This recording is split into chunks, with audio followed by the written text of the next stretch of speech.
Hey everyone, Vinayak here. We at home are generally an Android only phone family, and I use the Fold 4, and my son was using my older S20 Plus. But this is the condition of his phone right now. He's got all these lines over here, and also the back panel just opened up like this actually.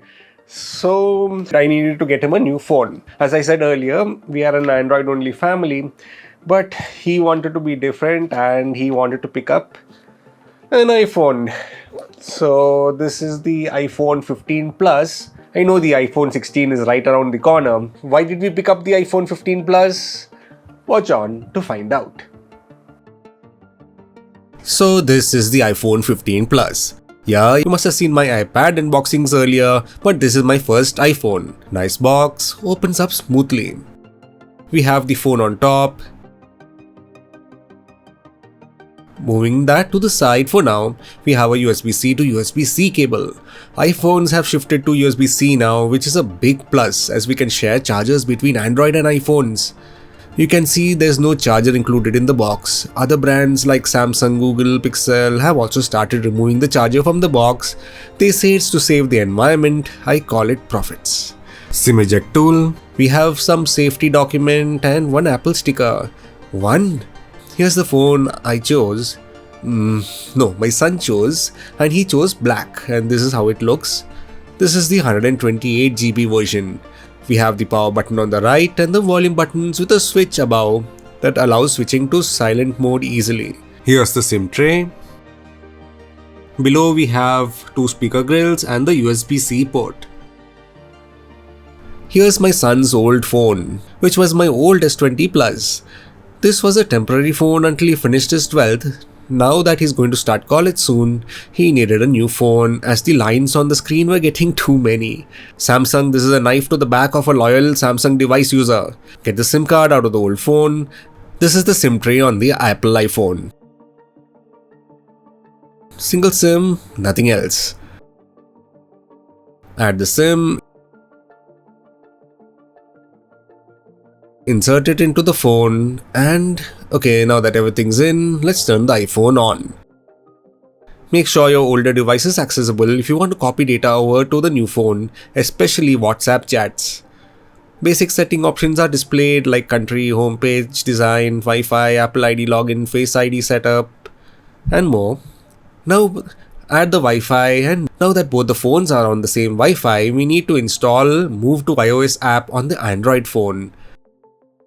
Once you do that, the iPhone searches for devices and finds the S20 Plus through the app. We need to enter a one-time code, and I'm selecting everything to be copied onto his new phone. WhatsApp in Android uses Google Drive to backup, and Apple iPhones use their own cloud storage on iOS. So the backups cannot be synced between Android and iOS. So we need to use this roundabout way to sync messages. Get chats ready for backup. Now copy. It's going to take some time, and I'm connecting them to power so that they won't turn off while copying. It's the next day and the files are all copied, contacts, photos and WhatsApp messages too. Let me finish the final setup steps and we are done. The iPhone 15 Plus released on 12th September 2023, so it's close to being a year old. The Plus variant of the iPhone 15 comes with a 6.7-inch Super Retina XDR OLED 1290 by 2796 display with a pixel density of 460. Refresh rate is 60Hz, which is slow compared to even some budget Android phones, but it didn't look bad to me at all. iOS is pretty smooth, and if you're not spoiled by a faster refresh rate, the 60Hz won't bother you too much. Colors are really great with a max 1000 nits of brightness and peaks at 2000 nits, which would really help with visibility outdoors in bright sunlight. The dynamic island continues on from the iPhone 14, and this section also houses the dot projector, which is used for Face ID, which is the only biometric method to unlock the phone. We do have PIN and password too. The SoC powering the phone is Apple's own 64-bit ARM-based A16 Bionic Hexa-core processor, the same as the 14 Pro, which is no slouch. All standard tasks this SoC will handle like a champ. RAM is 6GB. Cameras, we have two on the back. One is 48 megapixel with an aperture of f1.6. It's the primary camera and a 12 megapixel f2.4 aperture camera, and we have a depth sensor and the LED flash here. The front has a single 12 megapixel f1.9 camera. Weight is approximately 200 grams, not that heavy. The phone is available in black, blue, green, pink and yellow, but the hues look to be a lighter shade, kind of like a matte frosted look. The camera bump shows the actual color. The phone supports nano SIM cards, as with most phones nowadays. Connectivity, we have Wi-Fi 802.11b, G and AC-AX, so all types are covered. Bluetooth is version 5.3. We have NFC support, and of course 3G, 4G, 5G is supported. USB-C support is a godsend for charging and also connecting external USB drives. Do note the iPhone 15 is capped at USB 2.0 speeds, so don't expect blazing speeds while copying files over, but it is similar to how fast the Lightning connector data speeds were. Attaching an external drive allows backing up all your photos and other data, keeping the internal storage free. The model I have picked up is the 128GB version, as the price increases ridiculously for each incremental bump, so this helps a lot. Wireless charging is also supported, and if you need a cool wireless charger, I have this one by Daily Objects, which also supports MagSafe, allowing you to place the phone vertically or even horizontally. When horizontal, we get this cool standby screen which you can customize as you see fit. I also have this MagSafe case from Daily Objects, which has a ring allowing you to hold your phone safely or place it down like a stand. The case allows using MagSafe compatible accessories like this power bank, which can attach like so and charge your phone wirelessly. If you wanted to charge faster, use the USB-C to USB-C cable. Cool, right? A dedicated video is coming soon. Check out the description for links to the products. Cameras on the iPhone were always good. The 48 megapixel wide lens takes really good pictures. Take a look at these samples. The 48 megapixel mode, which allows for a 2x digital zoom, which doesn't lose quality as the image is stored in higher resolution. When using the digital zoom mode, the 48 megapixel image is binned down to 12 megapixels. The shots look really clear and the color accuracy is really good. We also have other features like night mode, portrait mode, cinematic mode, action mode, etc. The phone also stores a live shot, which is around a second of live movement before the shutter is pushed. The 12 megapixel ultra wide shots also look great, and this is how it looks.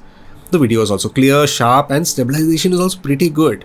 4K video is also supported, and the iPhone is supposed to be the best at recording video. Settings sadly is still under the general settings, and you need to get out of the camera app just to change them. The lens is also affected by the lens flare when pointing it at bright lights. Not a deal breaker, but it happens. Now for the battery life. This is the main reason we choose the iPhone 15 Plus. It's really great and it can last an entire day with around 20 to 30% remaining at the end of the day. The iPhone 15 Plus has the best battery life of all the iPhone 15s. The phone came with iOS 17 and 18 is close to release. The iPhone 16 should be releasing around September, which is when iOS 18 might go live too, for everyone. And the iPhone 15 Plus being supported for at least 5 years of updates will get the new AI and customization features. So who is this phone for? Well, it looks to be targeted at users who want to get into the Apple ecosystem and not want to spend tons of money on the Pro series phones. These standard and Plus series phones provide most of the features that are on the Pro with a stable and powerful processor, and Plus with its great battery life would be great for users who want at least a day-long battery. And gaming is pretty smooth, and my son had been playing Genshin Impact, Wuthering Waves, Roblox on the phone with all the social media scrolling throughout the day, the battery still lasts and he is happy. The camera is also really good. You can't go wrong with this one for daily use or even pro use to a level. So would I suggest this phone? It's a great all-round phone. There are some quirks which does take getting used to for Android users, but there's nothing wrong with it too. It's easy to recommend it to anyone who have a budget for one, as it is easy to use, has a great camera, powerful processor. I would have liked more storage though, at least start at 256GB. It did take them a long time to shift from 64 to 128 as minimum, so this is still better. With the iPhone 16 round the corner, there are going to be more sales, as Apple will want to clear inventory to make space for those new phones. When I picked it up on Amazon 1 month back, it had a bank discount of 4,000 rupees and a cashback of rupees 3,500 on that card. So effectively, I picked it up for around 73k, which is still high but a decent price for last year's model for this kind of a processor. And so what do you guys think? Was it worth it? Make sure to comment below. Also make sure to like, subscribe and hit the notification bell to be notified when new videos are added. Thank you for watching and see you all next time.